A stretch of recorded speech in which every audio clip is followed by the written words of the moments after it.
Welcome back. ఇవాళ మనం ప్రముఖంగా మాట్లాడుకోవాలంటే డెఫినెట్గా 3-4 అంశాల గురించి ఖచ్చితంగా ప్రస్తావించుకోవాలి. ఒకటి, కేరళలో మన సీఎం ప్రచారం, యూడీఎఫ్ అభ్యర్థిని గెలిపించాలి అని చెప్పేసి నిన్న ప్రచారం చేస్తూ, సో మా సంక్షేమం ఎలా ఉందో, అభివృద్ధి ఎలా ఉందో విజయన్ మీరు ఇక్కడికి వచ్చి చూడొచ్చు అని చెప్పేసి కేరళ సీఎంకు సవాల్ విసరడం. అండ్ ముఖ్యంగా మాట్లాడుకోవాల్సింది పశ్చిమాసియాలో ఉన్న ఉద్రిక్త పరిస్థితులు. అండ్ మోరోవర్ ఈ అంశానికి సంబంధించి మిగతా దేశాలు, పర్టికులర్గా చైనా, భారత్, రష్యా, వీళ్ళు దీనికి సంబంధించి ఒక అటెంప్ట్ అంటే చెప్పడమో లేకపోతే వీళ్ళకి సంబంధించినటువంటి అభిప్రాయాన్ని తెలియజెప్పడం వేరు, చెప్పడం వేరు. సో ఏదో ఒక అటెంప్ట్ అయితే ఇంపార్టెంట్ అనేటువంటి చర్చ మరొకటి. ఇక ఉద్యోగ సంఘాలు, ఉద్యోగలోకం కథం తొక్కింది. మరోవైపు ఈ పెండింగ్ సమస్యలు పరిష్కరించాలని చెబుతూ తెలంగాణ విద్యుత్ ఆర్టిజన్ ఎంప్లాయీస్ జేఏసీ ఆధ్వర్యంలో నిన్న సమ్మెకు వెళ్తున్నటువంటి నేపథ్యంలో హన్మకొండలో ఎంపీడీసీఎల్ ప్రధాన కార్యాలయం ఎదుట మహాధర్నా చేపట్టారు 6,000 మంది ఆర్టిజన్, అన్మ్యాన్ అండ్ పీస్ రేట్ కార్మికులు. వాళ్ళ సమస్యలు ఏంటి, వాటికి సంబంధించి కూడా మాట్లాడుకుందాం.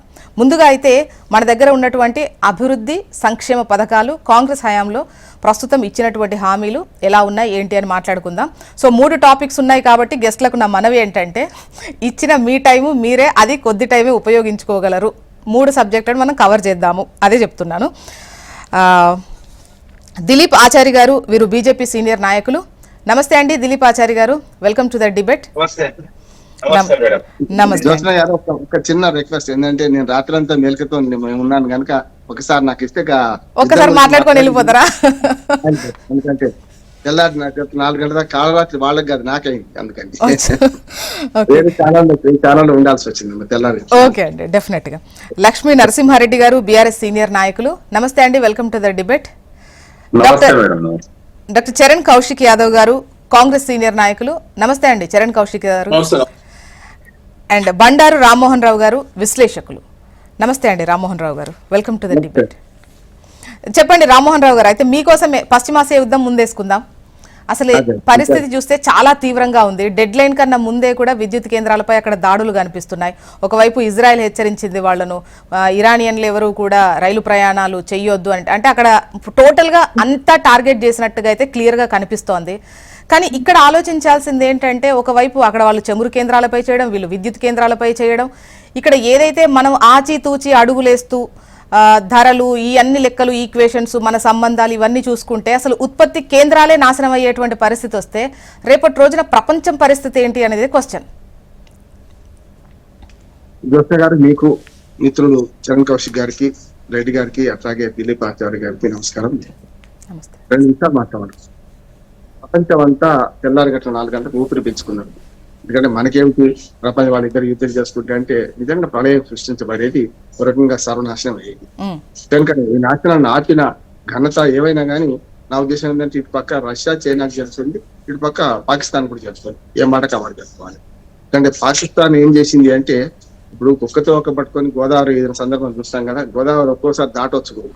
అట్లాగే ఇప్పుడు అమెరికా ఎట్లా వేఅవుట్ యుద్ధం ఎట్లా ముగించాలి అనే దానికి మదనపడి చివరికి పాకిస్తాన్ ఎంచుకున్నది. అర్ధరాత్రి పాకిస్తాన్ ఎంచుకొని పాకిస్తాన్ తో కొంచెం సంప్రదింపులు మొదలు పెట్టింది.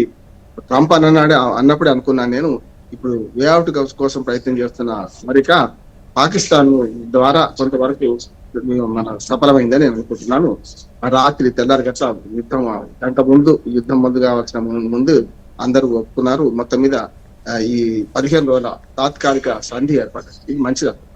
దీనివల్ల 2-3 లాభాలు ఉన్నాయి. ప్రపంచంలో ఆర్థిక సంక్షోభం, అట్లాగే రాజకీయ సంక్షోభం, దాంతో పాటు మనకు పూర్తి స్థాయిలో ఇవాళ అనిశ్చితి కొనసాగిన క్రమంలో చూసుకుంటే, ఇవాళ నిన్న ఏదైతే ఆ సంధి ఆ మాత్రం మన కుదుర్చుకోవడం కానీ తాత్కాలికంగా ఈ 15 రోజులు ఒక వేఅవుట్ లభించినట్లు లెక్క. దానివల్ల చమురు, అట్లాగే ఈ గ్యాస్ సంక్షోభం పోయే అవకాశం అవుతుంది. హార్మోజ్ జలసంధిని తెరవడానికి వాళ్ళు ఒప్పుకున్నారు. తెరిచిందేమో, అసలు పూసింది ఎప్పుడు అమెరికా మిత్ర దేశాలు తప్ప మిగతా అందరికీ, చైనా, మన భారతదేశం అందరికి తెరిచే ఉంది కదా అని ఇరాన్ నిన్నటిదాకా అనేది. మొత్తం మీద ఈ ఇరుపక్షాలు కూడా వాళ్ళ షరతులు ఎవరికి వాళ్ళే వర్తిస్తాయి. కానీ తాత్కాలికంగా ఈ కాల్పుల విరమణ ఇవి చేయడం మాత్రం చాలా మంచిది అంటున్నాను. ప్రపంచానికి ఒక మంచి శుభసూచకమంటున్నాను. అందుకని అక్కడి వరకు అభినందిద్దాం. ఇక మిగతా అంశాలకు వస్తే, ఈ మొత్తం యుద్ధం ఈ 15 రోజుల రంగం వల్ల ఇవాడికి నిన్నటికి వాడు చూసినాం $15 వెంటనే తగ్గింది. ఏది చమురు క్రూడ్ ఆయిల్ ధర చమురు తగ్గింది వెంటనే. కనుక ఇది ఇట్లాగే ఉంటే నష్టం లేదు మనకు.